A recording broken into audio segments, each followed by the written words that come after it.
Alright guys, welcome back to Formula 1 news. Brand new cheating drama emerging in Formula 1. The FIA looking to clamp down on certain teams it believes are exploiting the rules by enabling their wings to flex in a certain way that allows them to maximise downforce in the corners and minimise drag in a straight line beyond what is intended by the regulations. Which teams might be doing this? Going to look at some footage today of the wings in action, especially at the Dutch Grand Prix recently, to try and figure out which teams might be hurt the most by this new change that's coming in for Singapore. Very much enjoy your perspective in the comments. Hit the like button if you enjoy. Subscribe if you're new as always. Firstly, a big update potentially as to rumours around next year's AlphaTauri situation. There are lots of drivers in the conversation there. Daniel Ricciardo will return apparently maybe for Japan, but possibly for Qatar. So yeah, and then it's Qatar, Las Vegas, and then Abu Dhabi. So I'm pretty sure that's how, and then Brazil, I guess, then Abu Dhabi. So yeah, Ricciardo might not have that many races left to prove himself for next year's Red Bull seat, and as a result, Perez could well stay. That seems more likely than not as it stands. The question is though, what about Liam Lawson? What if he does really well over the next couple of races, Monza then Singapore let's say, before Ricciardo then returns?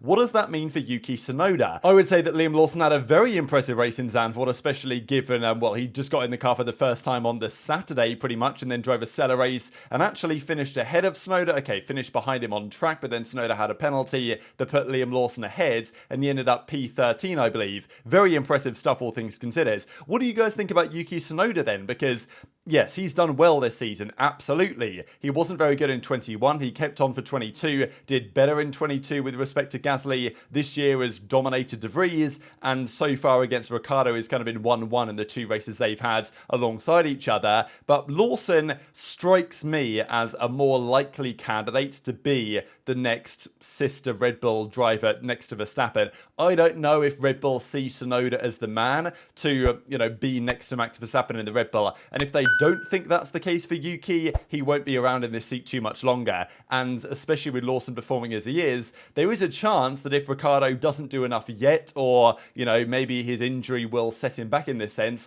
that they'll actually put Ricciardo and Lawson in the car next year and Tsunoda will be out of a drive. That is apparently a very realistic possibility right now. Next year's AlphaTauri as well might be pretty good. We believe that they're going to take everything they possibly can from Red Bull. That's what Helmut Marko has said, that, no more dilly-dallying at trying to do your own stuff. We're going to give you everything you can possibly buy from us. Kind of like how Haas do with Ferrari in some respects, but, the Red Bull's better than the Ferrari. And Hugo Boss, we believe it's going to be called or is it Boss Bulls Racing F1 or something disastrous like that, but it's pretty much now been said that, yeah, Hugo Boss to Formula 1 is going to happen, and it's going to be taken over this AlphaTauri at least from a branding perspective. And as Helmut Marko says, no more in-house constructions, no more peculiarities in Faenza. This cooperation will be used as best as possible. So next year's AlphaTauri is probably going to be pretty good, and it's going to be, I imagine, massively based on this year's and next year's Red Bull. Probably going to be a pretty good car, and as it was a few years ago before AlphaTauri apparently believed they could do better on their own, which has turned out hasn't been the case over the last couple of seasons. So realistic possibility there is driver changes in the outfit for next season. And Lawson is doing the right things off the track as well. I saw this statement today where he said, Max has really been good to me, like I see him all the time before the race in Zandvoort, gave me some nice advice. So, he knows how he's playing the game here, right? And potentially will move up the pecking order there in the Red Bull family, as Daniel Ricciardo puts it. Couple of upgrades as well around the paddock. Firstly, Aston Martin. They are not slowing down. You might think that they might, project their trajectory to next year to try and go from, they're currently, P3 in the constructors, but they're still going for P2 this year. Mercedes had a bad race, certainly in respect to their actual pretty good pace in Zandvoort with bottling the strategy. Alonso got a P2 and more upgrades on the way in Monza. So lots more for Aston Martin fans to look forward to for the rest of the year, and for Alonso to try and become the most likely driver to actually beat Red Bull. Because right now it's like, if anyone's going to beat Verstappen that isn't Perez, which even that is very unlikely, it's probably going to be Hamilton or Alonso that takes the race win. So, Alonso wants to be the one that does that. Ferrari also have changes due as well in Japan, maybe in Qatar. But apparently, they're so lost on this year's concept that they've just decided screw it, we're just going to focus on next year. And apparently the changes aren't even really designed to improve the SF23, but merely to test out aerodynamic ideas for next year's car. And even Charles Leclerc says that the car's basically got worse. I mean, he wasn't saying this at the start of the season, reminiscent of the 2014 Ferrari that Fernando Alonso drove, which you just have no idea whether it's going to understeer or oversteer. Didn't feel like that was a problem for Ferrari right at the start of the season again, but now it massively is. And they had a disastrous weekend in Zandvoort, coming off a pretty good one back in Spa. So Ferrari, I don't think have any idea really what's going on. But let's discuss this potential cheating drama going around again. Cheating and Formula One go hand in hand for decades at this point, ever since Formula One's been around. And there's another way that teams are looking to exploit the rules.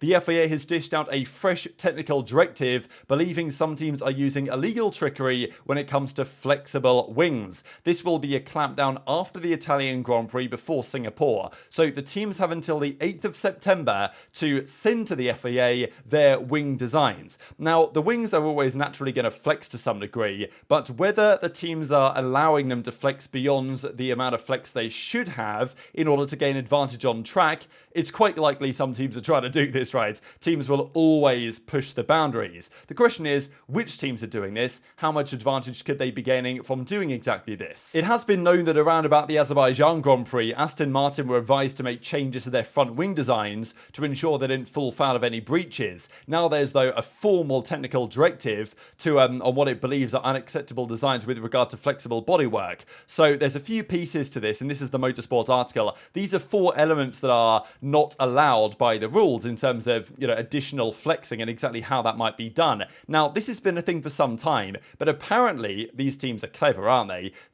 Typically, the way this has been done, tested at least, is by load tests in the garage. The realization, though, has happened now that teams might be using some sort of clever trickery to make the wings flex in such ways that can't be checked when the car is stationary, which has prompted a change of approach. Therefore, the teams need to submit their assembly drawings and cross-sections that show the fixation of the front wing elements to the nose, as well as the rear wing elements of the end plates, rear impact structure and pylons. They have until the 8th of September to do this, and after which point the FIA will say, that's an illegal wing, that's a legal wing, and we'll see what teams turn up with in Singapore. Because if there have been some teams that have been pushing the boundaries here, which there probably have been, then we might see some, corrections in their performance come Singapore, especially because front wing performance is very important there. And the front wing is arguably the most important part of the entire car because it determines how the airflow goes across the entire thing. Okay, at the moment you'll say the floor, but still, the front wing's obviously important, as is the rear wing,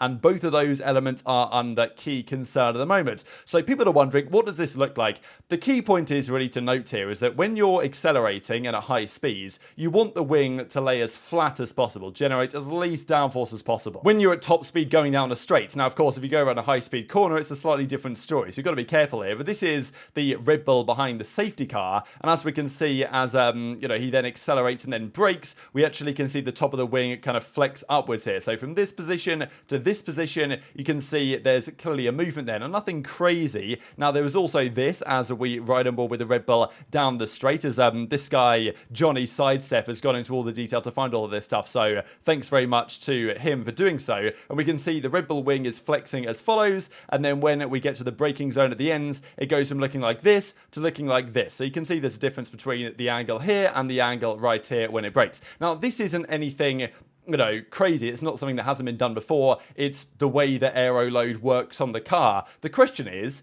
this too much, right? Because they are allowed to flex to some degree, and you will see this on all the other cars as well. The question is whether this is too much, because when you brake and then the airflow isn't coming over the car, you want the wing to stand up like this to generate more downforce, but you want it to do less of that in a straight line. This, for example, is the Ferrari when it looks like this on the, let's say it looks like this on the straight, and then looks like this into the corners. So, and that isn't really that major of a difference to me, it seems. So, I mean, yeah, okay, a couple of things. The wing's flexing, right? This is how it works. But it doesn't seem like there's much to it on the Ferrari. There's no footage, I don't believe, of the Aston Martin during this race. This is the Mercedes, though, and this has caused, apart from Aston Martin that we believe might be doing some of this because they were at the start of the season, they were told to stop doing it. Mercedes are the other team people are looking at, and to be honest, if there's any Formula One front wing team on the grid that is the most innovative and the most likely to push the boundaries, it's probably the Mercedes one. We've talked earlier at the start of the season about some of the changes they made to to the end plate,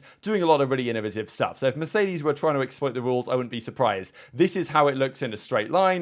Guys can see the top elements of the wing, and then this is what it looks like in the corners. So not just the front end, but also just how the rear part of the wing is also flexing from here to here is quite a significant change. Is that too much of a change, right? From, this image here to this image here, is this acceptable within the rules? Is this unacceptable? I don't know. But these are probably some of the images that Formula 1 and the FIA have been looking at and saying, well, that doesn't seem quite right. So, look, as I say, all the teams are going to be doing this. I don't know if it's anything to do with Alpine as well. I'm sure some of you guys might have thought, well, Alpine, especially in Canada, wasn't it? They had this crazy wobbly rear wing, and I don't think it was giving them any performance advantage. But still, the rear wing of the Alpine, especially in Canada, was ridiculously wobbly. It was bouncing all over the place. And I think Lando Norris behind was like, it's going to fall off and it's going to come crashing into me. It didn't look safe. And he made that point a few times. In the end, they did safely get to the end of the race. But the rear wing there did look very wobbly, and I don't think that was anything to do with it being extra flexible. But even on the rear wing, ideally, when you're on the straight, you want that rear wing, given the forces, to try and depress a little bit, be a little bit flexible, generate a bit less downforce if you can get away with it, and that's the ideal for the team. So is there anything in this? It's called TD018. It was sent to the teams ahead of the Dutch Grand Prix by the FIA, stating teams are exploiting sophisticated systems that rotate and flex front and rear wing elements in ways that can't be detected through the regular load tests. Teams have been asked to, of course, submit these designs to show that it's all fine. But yeah, the likelihood is that it's not all fine, and some teams might get caught out by this. So who do you think's, looking at those images, it's tough to say, isn't it? You can see the flex on the Red Bull and on the Mercedes and in part on the Ferrari. So it could be anyone. But if anyone does get caught out by this, it's going to be pretty interesting because they might have to have a new wing designed ready for Singapore.